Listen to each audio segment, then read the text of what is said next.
ભરૂચ નગરપાલિકા દ્વારા તાજેતરમાં જ શહેરમાં પાણી કાપ અમલમાં મૂકવામાં આવ્યો છે। ત્યારે ગતરોજ રાત્રિના સમયે ફાયર વિભાગ દ્વારા શહેરના કશક ગરનાળાને પાણીથી ધોવાનો વિડીયો સોશિયલ મીડિયા પર વાયરલ થતા ચર્ચાનો વિષય બન્યો હતો। પાણીની અછત વચ્ચે સફાઈ માટે પાણીનો ઉપયોગ કરાતા કોંગ્રેસ દ્વારા પ્રશ્નો ઉઠાવવામાં આવ્યા છે।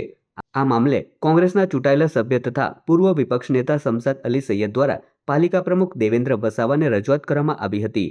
તેમણે જણાવ્યું હતું કે એક તરફ શહેરની જનતા પાણીના કાપથી પરેશાન છે અને જરૂરી પાણી માટે હાલાકી ભોગવી રહી છે। ભરૂચ નગરપાલિકા દ્વારા 23 તારીખે જાહેરાત કરવામાં આવી હતી કે આવતીકાલથી નહેર નિગમની જે કામગીરી છે એટલે ભરૂચ શહેરને એક જ ટાઈમ પાણી આપીશું।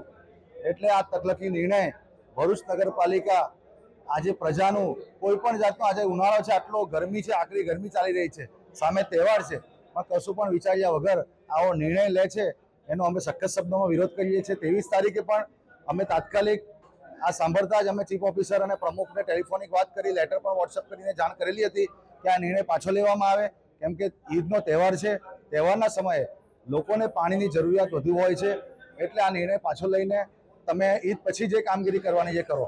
પરંતુ એમણે એમના નિર્ણયને આગળ ધપાવીને જે પાણી કાપ કરવાનો હતો એ કાપ કરીને લોકોને એક ટાઈમ પાણી પહોંચાડવાનું શરૂ કરેલું છે, પરંતુ એક ટાઈમ પણ લોકોને પાણી પહોંચતું નથી। માત્ર 20-25 મિનિટ જ પાણી પહોંચે છે। અમુકના ત્યાં તો પ્રેશરથી પાણી મળતું નથી, કોઈકના ત્યાં પાણી નથી પહોંચતું। આવા ઘણા બધા છેલ્લા 2 દિવસમાં જ આ પ્રશ્ન કહી શકાય કે ઊભો થયો છે।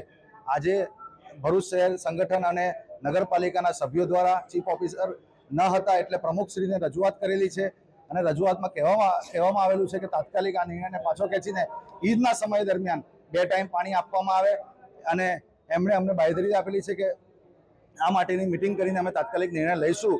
અને ખાસ એક વાતના ઉપર આપણે ફોકસ કરવું જરૂરી છે કે લોકોને જ્યારે પાણી બચાવવા માટેની આ લોકો ડંફાસો મારે છે કે લોકોને કહે છે કે પાણી બચાવો, પાણી રીતે યોગ્ય ઉપયોગ કરજો, પરંતુ નગરપાલિકા દ્વારા તમે જોયું હશે કે ગઈકાલે રાત્રે જ કશક ગરનાળા અંદર એની સફાઈ કામગીરી કરવા માટે પાણીના ટેન્કરથી આખું ગરનાળું ધોવામાં આવેલું છે। એટલે એની શું જરૂર હતી? હમણાં પાણી જ્યારે આપણી પાસે કટોકટી છે, પાણી નથી, ત્યારે આ કામગીરી કરવાની શા માટે જરૂર પડી? માતાજીયા તળાવની યોજના જે પાણી માટે બનાવવામાં આવેલી હતી કે માતાજીયા તળાવના અંદર પાણી સંગ્રહ કરીને શહેરના 90 દિવસ સુધી, જ્યારે ગરમીનો સમય હશે ત્યારે 90 દિવસ સુધી શહેરના લોકોને પાણી પહોંચાડીશું એ આયોજન કરવામાં આવ્યું હતું। પરંતુ માતાજીયા તળાવની યોજના પણ આજે એટલી બધી જોઈ શકાય કે બંને ટાઈમ પાણી આપવા માટે કાર્યરત નથી, ત્યાં પણ એટલું સ્ટોરેજ પાણી નથી। તો આ યોજના પણ કહી શકાય કે પહેલાં તો નગરપાલિકા જીએનએફસી કંપનીઓ હોય અથવા તો બીજી જગ્યાએથી પણ પાણી લઈને શહેરને પાણી પહોંચાડતું હતું, પરંતુ આજે ફક્ત ને ફક્ત માતાજીયા તળાવ પર નિર્ભર રહીને લોકોને પાણી પહોંચાડવું પડતું હોય છે। એટલે નગરપાલિકાના ભારતીય જનતા પાર્ટીના 35 વર્ષના શાસનના અંદર પણ નર્મદા નદી કિનારે વસેલું ભરૂચ જ્યારે પાણીના કિનારે વસેલું છે ત્યારે એમને પણ પાણી માટે તકલીફ પડી રહી છે। આ ભાજપનું શાસન છે। તો બીજી તરફ ભરૂચ નગરપાલિકાના ફાયર ટેન્ડર મારફતે કશક ગરનાળાની સફાઈ માટે પાણીનો ઉપયોગ કરવામાં આવી રહ્યો છે, જે યોગ્ય નથી। ત્યારે આ મામલે પાલિકા પ્રમુખ દેવેન્દ્ર વસાવાએ પ્રતિક્રિયા આપતા જણાવ્યું હતું કે સ્યુએજ ટ્રીટમેન્ટ પ્લાન્ટમાંથી રીટેલ પાણી લાવી ગરનાળાની સ્વચ્છતા માટે ઉપયોગમાં લેવામાં આવેલ છે। આ સાથે જ પીવાલાયક પાણીનો બગાડ ન થાય તે માટે પાલિકા તંત્ર દ્વારા ખાસ તકેદારી રાખવામાં આવી છે અને આગામી સમયમાં ભરૂચ શહેરમાં પાણીની અછત ન સર્જાય તે માટે પણ નગરપાલિકા દ્વારા તકેદારીના પગલાં લેવામાં આવી રહ્યા હોવાનું પાલિકા પ્રમુખે જણાવ્યું હતું।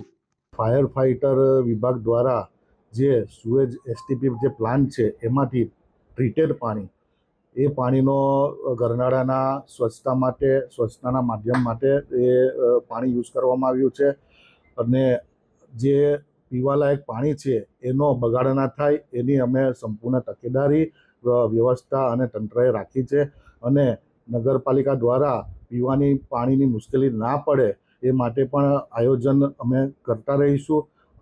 સીઓ સાહેબ અને અમારા વહીવટી તંત્ર વોટર વર્ક્સના ડિપાર્ટમેન્ટ સાથે અમે ચર્ચા કરી અને પબ્લિકને મુશ્કેલીનો સામનો ના કરવો પડે એની અમે તકેદારી રાખીશું અને આપ સૌએ સહકાર આપવા વિનંતી, એટલું જ કરી અને મારી વાતને ટૂંકાવું છું। આ ગરનાળાને હમણાં ધોવાનું શું કારણ છે? હમણાં કેમ ધોવું પડ્યું? સ્વચ્છતાના એક પ્રયત્ન થાય અને જે પણ કચરો છે, બિનજરૂરી કચરો છે એ સાફ થઈ જાય અને આપના માધ્યમથી જણાવવા માગું છું કે આપના ગવર્નર સાહેબ અહીંની મુલાકાત લેવાના છે. તો આપણા ભરૂચને સુંદર અને સ્વચ્છ દિશા એક મળી રહે એ હેતુથી અમે આ ટ્રીટેડ પાણીનો ઉપયોગ કર્યો છે.